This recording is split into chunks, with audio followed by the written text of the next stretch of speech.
ইতিহাসে কিছু ঘটনা আছে যা শুনলে কেমন যেন থমকে যেতে হয়। ভাবুন তো, যে অ্যাথেন্স শহর গণতন্ত্রের জন্ম দিল, সেই শহরে কিনা তাদের সবচেয়ে জ্ঞানী দার্শনিককে মৃত্যুদণ্ড দিচ্ছে। এটা তো একটা বিশাল ধাঁধা, তাই না? চলুন আজ এই ঘটনারই গভীরে যাওয়া যাক। হ্যাঁ, ঠিক এই প্রশ্নটাই। খ্রিস্টপূর্ব ৩৯৯ সাল দুনিয়ার প্রথম গণতন্ত্র একটা সিদ্ধান্ত নিল তাদের সবচেয়ে জ্ঞানী নাগরিককেই তারা মেরে ফেলবে। কিন্তু কেন? যে সমাজ বাক স্বাধীনতার কথা বলতো, তারা কিভাবে এমন একজনের কণ্ঠরোধ করল যার কাজই ছিল সবকিছু নিয়ে প্রশ্ন তোলা? চলুন এই কেনর উত্তরই আজ আমরা খুঁজব। দেখুন, সক্রেটিসের এই বিচারটা কিন্তু আকাশ থেকে পড়েনি। এটা বোঝার জন্য আমাদের একটু পিছিয়ে যেতে হবে, দেখতে হবে তখনকার এথেন্সকে। আসলে শহরটা তখন ছিল একটা ভয় আর আতঙ্কের মধ্যে। এই টাইমলাইনটা একটু খেয়াল করুন, দেখুন কি ঘটছে।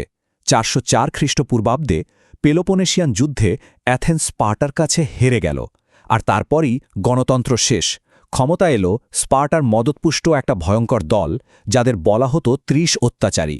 যদিও ১ বছরের মাথায় গণতন্ত্র ফিরে আসে, কিন্তু শহরের মনের ভেতরকার সেই ক্ষতটা কিন্তু তখনও একদম টাটকা ছিল।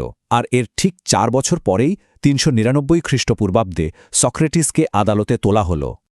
৭৫০০ সংখ্যাটা একবার ভাবুন তো। মাত্র ৮ মাসে এই ৩০ অত্যাচারী মিলে অ্যাথেন্সের ৭,৫০০ নাগরিককে মেরে ফেলেছিল। মানে শহরের জনসংখ্যার প্রায় ৫%।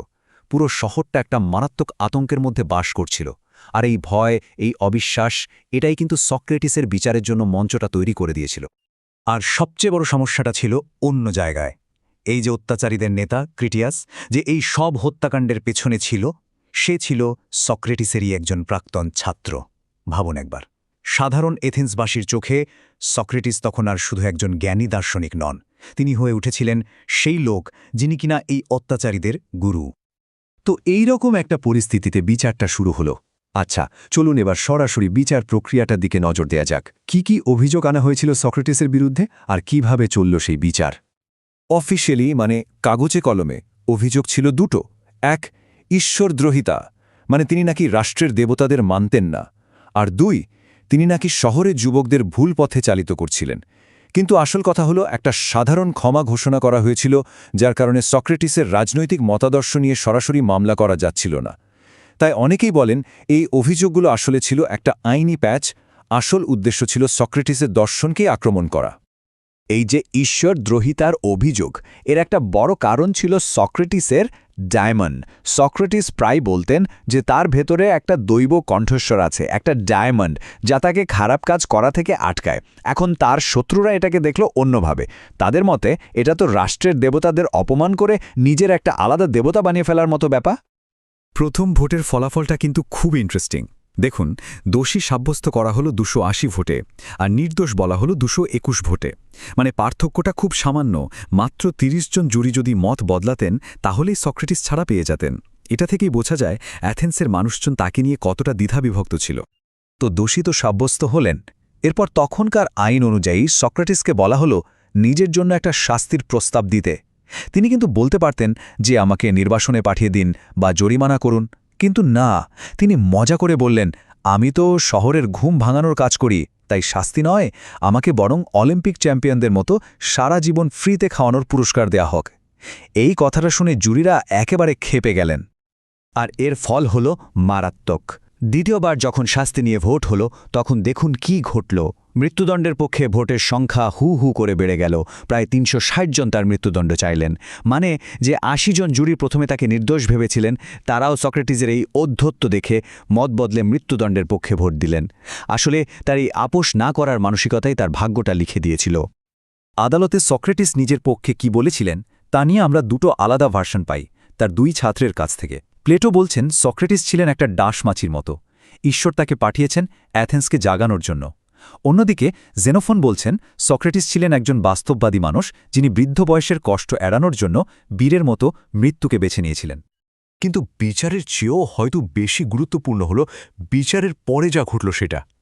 সক্রেটিসকে কিন্তু জেল থেকে পালিয়ে যাওয়ার একটা সুযোগ দেওয়া হয়েছিল। তার বন্ধুরা সব ব্যবস্থাও করে ফেলেছিল, কিন্তু তিনি রাজি হলেন না। কেন রাজি হলেন না, এই উক্তিটাতেই তার কারণটা লুকিয়ে আছে। সক্রেটিসের যুক্তি ছিল খুব সহজ। তিনি বলতেন, আমি সারা জীবনেই অ্যাথেন্সের আইন মেনে চলেছি, এর সব সুযোগ সুবিধা নিয়েছি। আজ যখন সেই একই আইন আমার বিরুদ্ধে রায় দিয়েছে, তখন আমি সেটাকে অমান্য করে পালিয়ে যাব? এটা তো বেইমানি করা হবে। মানে রাষ্ট্র আর নাগরিকের মধ্যে যে একটা অলিখিত চুক্তি থাকে, এই ধারণাটা তিনি মেনে নিয়েছিলেন। তো তিনি পালাননি। চলুন এবার তার জীবনের সেই শেষ মুহূর্তটার কথায় আসি। কিভাবে তার মৃত্যুদণ্ড দেওয়া হলো আর কিভাবে সেই মৃত্যু তাকে ইতিহাসে অমর করে রাখল। তাকে যে বিষটা দেওয়া হয়েছিল সেটার নাম হেমলক। এটা একটা ভয়ঙ্কর বিষ যা ধীরে ধীরে শরীরের নিচের দিক থেকে ওপরের দিকে অবশ করে দেয়। কিন্তু সবচেয়ে ভয়ের ব্যাপার হলো মন বা মস্তিষ্ক কিন্তু শেষ মুহূর্ত পর্যন্ত একদম সজাগ থাকে। এই যে বিষের প্রভাবের কথা বলছি, প্লেটো তার ফেডো বইতে ঠিক এভাবেই সক্রেটিসের মৃত্যুর বর্ণনা দিয়েছেন। প্রথমে পা ভারী হয়ে অবশ হয়ে যাওয়া, তারপর সেই অবশ ভাবটা ধীরে ধীরে ওপরে ওঠা, কিন্তু চেতনা একদম পরিষ্কার থাকা, আর শেষে শ্বাসবন্ধ হয়ে মৃত্যু। অবাক করা ব্যাপার হল, প্লেটোর এই বর্ণনা আজকের দিনের বিষবিজ্ঞানীরাও এক কথায় মেনে নেন, একদম নিখুঁত বর্ণনা। আর প্লেটোর এ বর্ণনার জন্যই সক্রেটিসের মৃত্যুটা আর শুধু একটা মৃত্যুদণ্ড হয়ে থাকেনি, এটা হয়ে উঠেছে একটা দার্শনিক মুহূর্ত, যেন আত্মা দেহ নামের জেলখানা থেকে মুক্তি পাচ্ছে। আর এভাবেই আইনের চোখে একজন দোষী ব্যক্তি হয়ে গেলেন পশ্চিমা দর্শনের প্রথম শহীদ। তো এত বছর পরেও, ২৫০০ বছর পরেও সক্রেটিসের এই বিচার আর মৃত্যু নিয়ে আমরা কেন কথা বলছি? এর গুরুত্বটা ঠিক কোথায়? আসলে সক্রেটিসের গল্পটা আমাদের একটা খুব কঠিন প্রশ্নের সামনে দাঁড় করিয়ে দেয়। কোনটা বেশি বিপজ্জনক, সেই মানুষটা যে সব কিছু নিয়ে প্রশ্ন করে, নাকি সেই সমাজ যে উত্তর শুনতে ভয় পায়?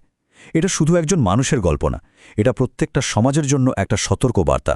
যখন ভয় আর আতঙ্ক যুক্তির ওপরে উঠে যায়, তখন একটা গণতন্ত্র নিজের হাতেই তার সবচেয়ে দামি জিনিসটাকেও ধ্বংস করে ফেলতে পারে।